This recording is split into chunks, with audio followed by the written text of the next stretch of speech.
Dos semanas clave, ha dicho el secretario de la Presidencia, Álvaro Delgado. Se van a aumentar los test, se van a triplicar, van a llegar a 15.000. También se va a aumentar el diagnóstico. Esto va a ser diagnóstico más rápido. En el interior del país se va a estar aplicando estos test rápidos que permitirán evitar el traslado a Montevideo para tener los resultados. Esto es ganar tiempo para detectar rápidamente los focos y combatirlos, ha dicho el secretario Delgado después de salir de la reunión con los prestadores de salud ayer, que estas próximas 2 semanas son clave para eso y que bueno, con el aumento de la movilidad, esta es la estrategia a la que apuesta el gobierno para que no se pierda el hilo epidemiológico, ¿no? Estamos en un promedio de 5.000 testeos, 4.000 testeos, se espera entonces llegar a 15.000, a triplicarlos. Ahora hay una preocupación de parte de los prestadores de salud, de las mutualistas, que todavía desde el Fondo Coronavirus no les ha llegado las partidas por los pagos a las coberturas de test que no dependen directamente del mutualismo, que son por indicación de lo que es el protocolo y que tiene que ver esos fondos del coronavirus, del Fondo Coronavirus. Estamos en comunicación con el doctor Carlos Cardoso, que es el presidente de la Coordinadora Nacional de Instituciones de Asistencia Médica Colectiva. Bueno, sé que hubo un avance, doctor, en materia de ponerse al día por parte del gobierno con esos pagos. Que ayer se hizo esa reunión. ¿Cuál es la conclusión y el resultado? ¿Cuándo es que en definitiva ustedes el mutualismo va a recibir lo que se le debe? Buenos días, ¿qué tal? ¿Cómo están? Muy bien. Bueno, en primera instancia hay distintas fechas, pero en la semana que viene se va a estar cerrando el mes de septiembre en cuanto a los pagos y en otra semana más hasta el mes de noviembre. O sea que en primera instancia lo que se nos adelantó fue eso. En realidad acá no hay problemas de voluntad ni de ningún problema, son temas administrativos complejos para el manejo del fondo coronavirus que obviamente tiene el gobierno. Ahí va, de ese promedio de 4.000 test, para poner una cifra por día que se hacen, ¿cuántos de esos son deuda? Lo que pasa es que hay distintas situaciones. Hay por un lado los laboratorios que no pertenecen a las instituciones, que estuvieron en un sistema distinto de licitación pública. Después están algunos laboratorios que pertenecen a las instituciones o a grupos de instituciones que estuvieron en una parte por ese sistema de licitación pública y después propiamente las instituciones con laboratorio propio que desarrollaron el sistema para poder realizar el diagnóstico a través de biología molecular, que bueno, son esos los que las instituciones, que básicamente son la mayoría, digamos, tenían atraso en esto y obviamente las inversiones, el sistema de trabajo, todos son sistemas importados estos, que van desde la maquinaria, vamos a llamarle, hasta los kits, etcétera, digamos, tienen un sistema en el cual prácticamente a nivel nacional lo que está es la mano de obra Ahí va. exclusivamente. ¿Y discriminado de qué cifras estamos hablando, según el prestador de que se trate?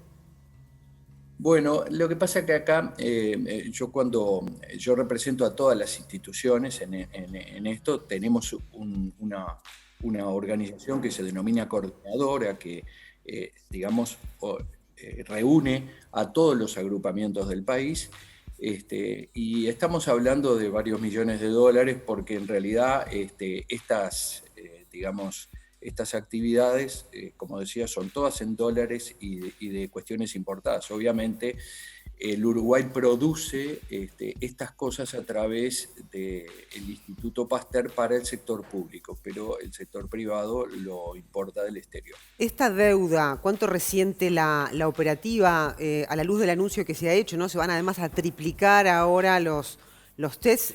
Habrá que tener otra logística y habrá que aplicar una estrategia, ¿no? ¿En qué se está pensando? Básicamente no restringió en ningún momento no solo las indicaciones, sino los mecanismos y procedimientos de realizarse. No lo hizo en ninguno de estos meses. Ha habido una prioridad por parte no solo del gobierno con esta situación, en conocimiento de la población, sino también de los prestadores, que se ha jerarquizado estas líneas de trabajo en virtud del manejo de la pandemia y de lo que significa, no solo para la población, sino para la organización sanitaria también, el tener siempre disponibilidad de todas las cosas. Por lo tanto, efectos por haber habido alguna dificultad en la cadena de pagos no ha habido, no solo en las cantidades, sino en la organización. En cuanto a la solicitud de que se esperan aumento de casos, al haber aumento de casos positivos, no solo es eso, sino todo el testeo de los contactos, que también aumenta, por lo tanto, ¿no? Cada contagiado o cada positivo tiene un número X variable de contactos que también se deben testear en determinado plazo de tiempo, y eso es lo que se está previendo que va a aumentar por algunas razones. Primero, porque viene en aumento, de por sí ya. En segundo lugar, porque va a haber movilidad o aumento de la movilidad por el verano en el Uruguay. Fíjense ustedes que si Montevideo tiene el 60% de los casos, existe la posibilidad, y esta es una enfermedad que contagia en una etapa asintomática de las personas, esa movilidad puede generar distribución, digamos, de la posibilidad de contagios, y por lo tanto ahí hay que tener rapidez y capacidad para realizar el testeo y el diagnóstico, y después la capacidad de hacer el rastreo de todos los contactos. No, por eso le preguntaba. Y eso es lo que, claro. Eso es lo que se está previendo, que va a aumentar bastante. Doctor, más allá del costo, ¿no?, de estos test, ¿qué pasa con los recursos humanos? Y enganchado a eso quería consultarle, previendo un aumento en la capacidad de testeo y demás, ¿qué pasa con otro tipo de patologías que siguen existiendo mientras se sucede el COVID? ¿Hay peligro de que se pueda bajar la atención a otro tipo de patologías?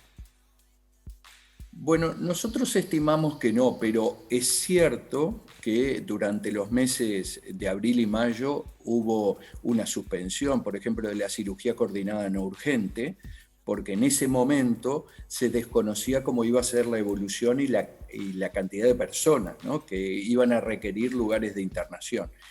Entonces, durante esos 2 meses se redujo la cantidad de cirugía coordinada, justamente para tener preparadas las instalaciones eventualmente para esto. Después la evolución de cómo evolucionó la pandemia en el Uruguay permitió volver a la actividad. No se ha vuelto al 100%, pero hay lugares que prácticamente están en el 100% con la cirugía, por ejemplo, coordinada o diferible, como se llama. Claro. Hoy no estamos previendo, al menos con la cantidad de casos que hoy existen, no estamos previendo, ni el Ministerio está previendo, digamos, que haya un gran cambio en ese sentido. Ahora, todo esto depende, como siempre, porque las capacidades instaladas son finitas en todos los lugares, en el Montevideo y en el interior, que si se desarrolla mucha cantidad de casos, sobre todo de infecciones activas, entonces ahí en ese caso seguramente va a haber que priorizar, como se debe hacer en estas circunstancias, priorizar las actividades que tengan que ver con la estadía adentro de las instituciones, en virtud de tener una disponibilidad de recursos, sobre todo materiales, y también de organización de los recursos humanos para prestar atención a un cambio en la cantidad, fundamentalmente. Doctor, la última. Ayer se informó por parte del Sindicato Médico del Uruguay, de la FUS, que se van a aplicar serológicos a los funcionarios y trabajadores de la salud. ¿Esto es inminente? ¿Hay fecha para eso? Bueno, exactamente fecha no, pero esta semana, o sea, hoy es miércoles, entre mañana y pasado está la reunión en el Ministerio de Salud Pública, justamente para hacer una organización de distribución de estos test ELISA, que es un test distinto. En vez de buscar el virus, lo que hace es buscar los anticuerpos y ver la prevalencia de la enfermedad en el personal de la salud. En el personal de la salud, tanto asistencial como personal administrativo, pero que atiende personas dentro de las instituciones. Estos test fueron desarrollados por el Instituto Pasteur y la Facultad de Medicina y van a buscar exactamente eso, la prevalencia. Con esto vamos a saber, si ustedes sacan una cuenta muy rápida, hay 4.500 personas que se le diagnosticaron.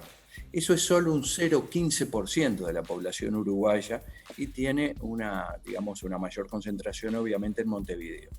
Ahora, en los trabajadores de la salud eso puede cambiar una visión de cómo se organizan y cómo son esas personas que ya tienen, digamos, qué lugares ocupan de trabajo las personas que ya son positivos, porque en definitiva, digamos, si tuvieran un cuadro gripal, por ejemplo, un cuadro similar al gripal, bueno, ya no es necesario hacer toda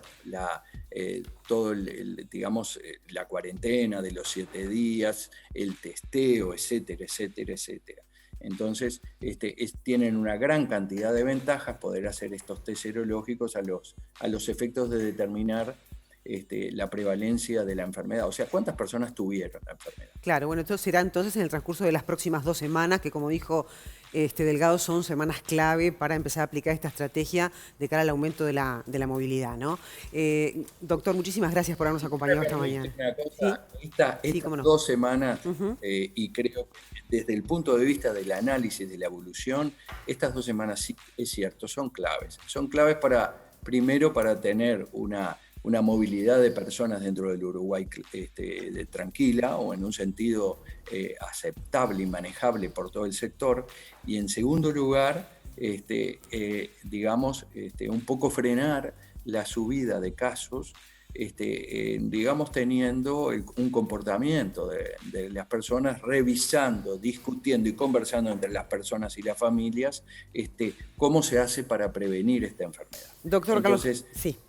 Entonces. Le agradezco que me haya permitido decir en definitiva eso. Gracias. No, gracias a usted. Gracias. Bueno, y mucha suerte con todo este trabajo. Es un desafío para el mutualismo también, porque estamos hablando de triplicar la cantidad. De 5.000 vamos a pasar de golpe a tener 15.000. Hay capacidad ociosa, se puede llegar, pero también hay, como decía Magdalena, que hay que invertir recursos humanos en eso, ¿no? Sí. Qué importancia la aplicación de los test serológicos, porque es lo que va a dar una población segura en el trabajo de la salud para que pueda seguir justamente desplegando toda esta operativa. Ya ¿no? se anunciaron, 900 enfermeros que se van a preparar justamente para la atención de personas con COVID, y también se anunció por parte del Ministerio de Defensa que van a contribuir con personal para los rastreadores, que están aumentando cada vez más. Seguramente esos 900 enfermeros le hagan el serológico antes de ingresar, digamos, a ese engranaje que estaba explicando ahí el doctor. Así que es bien interesante esto. Esta es la estrategia de cara al verano para mantener el hilo epidemiológico, ¿no? No hay otra. ¿Qué quería decir usted? No, y ahora un trabajador de salud falleció, el segundo trabajador de salud, sí. 55 años, chicos. Sano, ¿eh? Sano. Sin enfermedades preexistentes, Sí, ¿no? sí, eso es lo que llama la atención y bueno, aprovecho también porque es una persona que nació en mi ciudad y bueno, Santa Lucía está muy consternada porque es un enfermero muy querido. Y eso, bueno, caló hondo en la sociedad y en el personal de la salud. Yo ayer escuchaba a la doctora Gretel Morena y a otro directivo más de Comeca, la mutualista donde trabajaba, y creo que más allá del dolor, en el momento que se expresaban había una reflexión para trasladarla a que, bueno, esto no es joda, ¿no? Es decir, esto es serio porque esta persona no tenía ninguna patología previa. Sí, de hecho, no es comparable, pero la situación que tuvimos que atravesar todos nosotros con este aislamiento preventivo también nos puso en ese lugar. Es decir, nos parecía que no pasaba nada y realmente puede pasar y puede estar dañando la salud de otras personas que no tienen nada que ver con tu irresponsabilidad o responsabilidad individual, ¿no?